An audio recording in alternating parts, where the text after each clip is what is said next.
Continuing on page 113 from Inside of a Dog. Pup does a full body shake. It starts in her head and rolls down her body, shimmering out through her tail. It is like a punctuation mark that has yet to be discovered. She shakes to end an episode when she's unsure, and sometimes when she's just ambling along. The dog uses his body expressively. Communication writ through movement. Even the moments between interactions are marked by movement, as when a dog does a full body shake, his skin twisting over his frame to indicate his finishing one activity and moving on to another. Not all dogs have hackles that visibly raise with pique, long tails to ostentatiously wag, or ears that raise with interest. The fabulously ropey-furred Commodore approaches other dogs with what we must assume is his head, but neither eyes nor ears are visible underneath his long locks. In breeding dogs to have particular looks that we find agreeable, we are limiting their possibilities for communicating, just as we might expect, but would rather not confront. A dog with a docked tail has, thereby, a docked repertoire of things that he can say.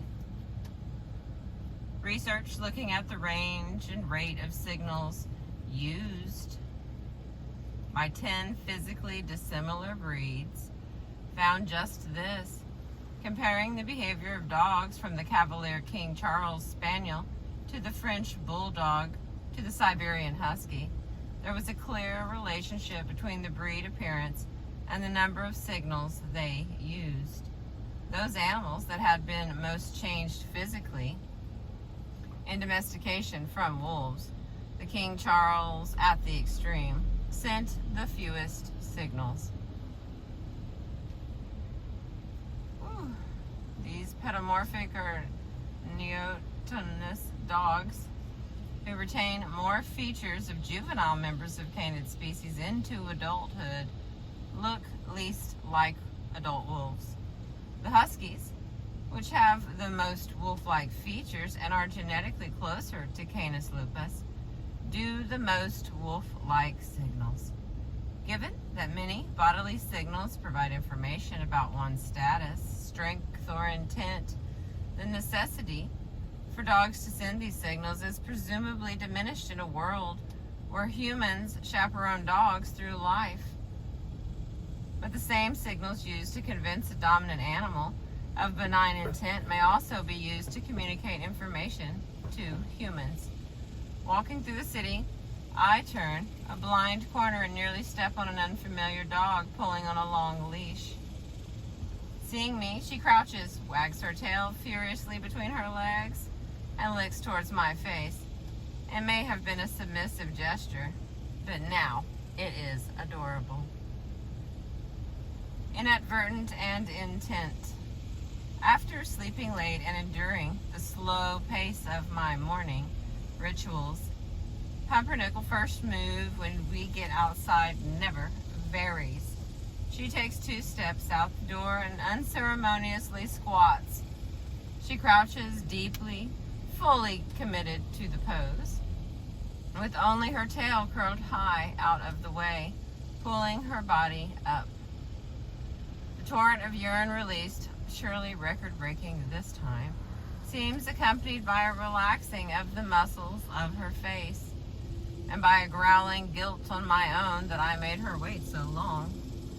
She watches the stream of her own urine wandering by her as if it cracks in the sidewalk in which to divert itself cleanly. As much as is being said with a bark, a snarl, or a wagging tail, vocalization and posture are not the only media of communication for dogs. Neither is a match for the informational possibilities of smells.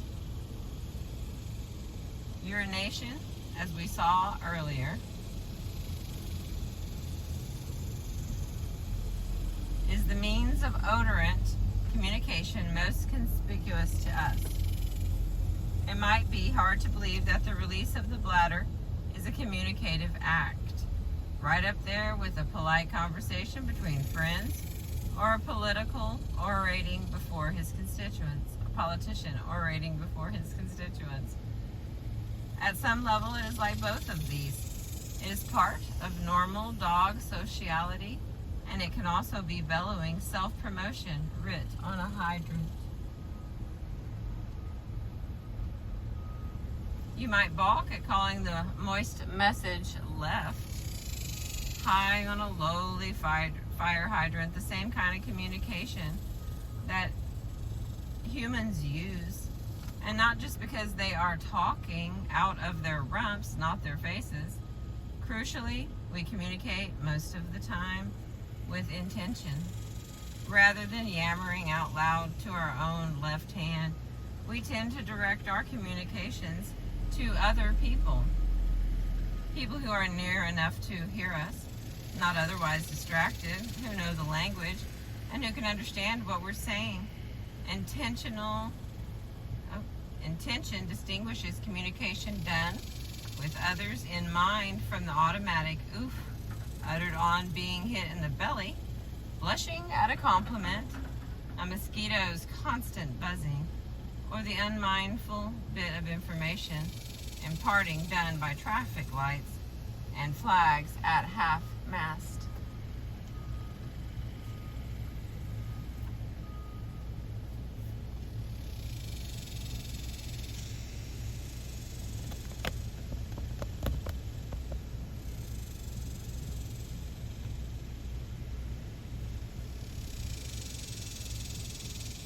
Page 116. Urine marking is peeing with intention. The morning's blissful release relieves the strain on the bladder. Most of the time, some is held back for later use in marking. Presumably, the urine is the same urine. There's no evidence of an independent channel or means by which to modify the odor they are emitting. But marking behavior differs in a few key ways.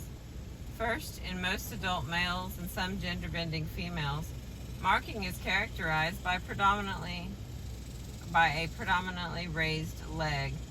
There are individual and contextual variations on the so-called raised leg display for a modest retraction of the rear leg up toward the body, to hoisting the leg up above the hip points, above vertical. Certainly, also a visual display for any other dogs in the vicinity. Both allow for a directional flow of urine, aimed to land at a conspicuous site. One can squat and mark too, although it is quieter affair, perhaps for messages better whispered than shouted. Second, the bladder is not emptied when marking. Urine is doled out a little at a time, allowing for greater distribution of scent over the course of the dog's travels. If you left your dog indoors long enough that he races outside to squat, this urgency might preempt his ability to save some urine for later marking. Thus, the fruitless raised leg displays you may witness, waving dryly at bushes, lampposts, and trash cans.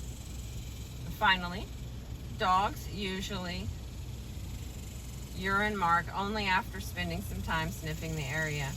This is what elevates the odor exchange from Loren's notion of flag planting to a kind of conversation. Researchers keeping careful tally of dogs' marking behavior over time found that those who have marks before them, the time of year, and who is nearby all affect where and when they mark. Interestingly, these message bouquets aren't left indiscriminately. Not every surface is marked. Watch a dog sniff his way down the street. He will sniff more locations than he will squirt. This indicates that not every message is the same, and the message this dog will leave may be intended for certain audiences only. Counter marking. Covering old urine with new is a common behavior of male dogs when the old urine is that of less dominant male dogs. Everyone's marking increases.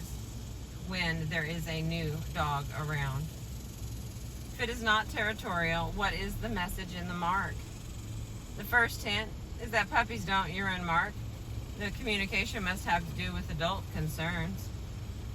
From the position of the anal glands and the compounds in the urine, we know that they are at least saying something about who they are. Their odor is their identity.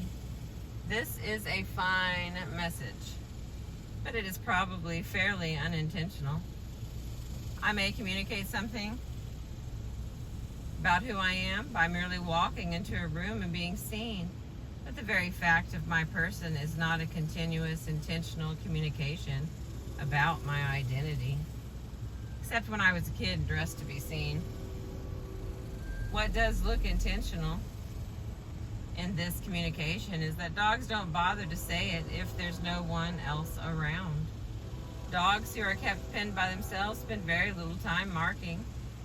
The males rarely lift a leg to urinate, and neither sex bothers to deposit just a small amount. Dogs kept in a similar size enclosures with other dogs mark much more frequently, and they mark regularly every day. The Indian feral dogs marked to audiences, and audiences of the opposite sex. This makes sense if the message conveyed is about sex, seeking it oneself, or declaring oneself fit to be seeked. They did the most raised leg displays, even without urinating, when other dogs were present. A leg held high only gets someone else's attention if someone else is already there to attend to it. It also makes sense if the mark is communication for communication's sake, a comment, an opinion, a strongly held belief. There is no scientific evidence that it is so, but it is consistent with communication done only to an audience. Researchers have found that dogs raised in isolation make many fewer communicative noises than those raised with other dogs. When finally around others, though, they begin producing vocalizations at the same rate that the socialized dogs do. In other words, they speak when there is someone to speak to. Just as they mark with intention, so too do dogs read intention in our markings, in our gestures. As we will see in the next chapters, they interpret the body language of humans with the intention they bring to reading each other. As a young child toddles toward a treasured toy, a dog can see where she is going and get there first.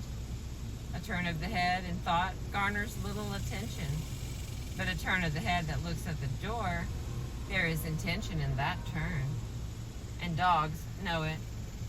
They realize that there is a difference between gazing toward the door and turning to look at the clock on the wall.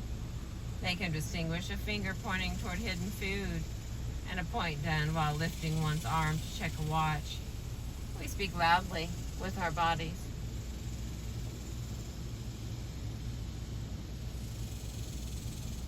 A confession. A dog has dictated this entire chapter to me. She sat by my chair, head on my foot, and patiently waited while I struggled to translate her words to the page. It is from her that the insights of the book come, from her that evocations spring, from her that the scenes and images in Umwelt emerge. Alas, it is not quite so, but to see the remarkable number of volumes purportedly written by dogs, one must imagine that this is what we all want. The story straight out of the dog's mouth, but in our native tongue, of course. At the end of the 19th century, a peculiar kind of autobiography began to appear in bookshops. It was the memoir of your cat, your old dog, or the animal gone missing in that winter storm. This form, narrated by talking animals, could be considered the first prose attempt to get at the point of view of the dog. When I read one of these, and there are many to choose from, among even such writers as Rudyard Kipling and Virginia Woolf. A strange discontent washes over me. It's a sham. There is no perspective of the dog in them. Instead, it is a dog with a human's voice box transplanted to the dog's snout. Imagining the dog's thoughts are but cruder forms of human discourse does the dog a disservice. And despite their marvelous range and extent of communication, it is the very fact that they do not use language that makes me especially treasure dogs. Their silence can be one of their most endearing traits. Not muteness, absence of linguistic noise. There is no awkwardness in a shared silent moment with a dog. A gaze from the dog on the other side of the room, laying sleepily alongside each other. It is when language stops that we connect most fully. Thank you for listening.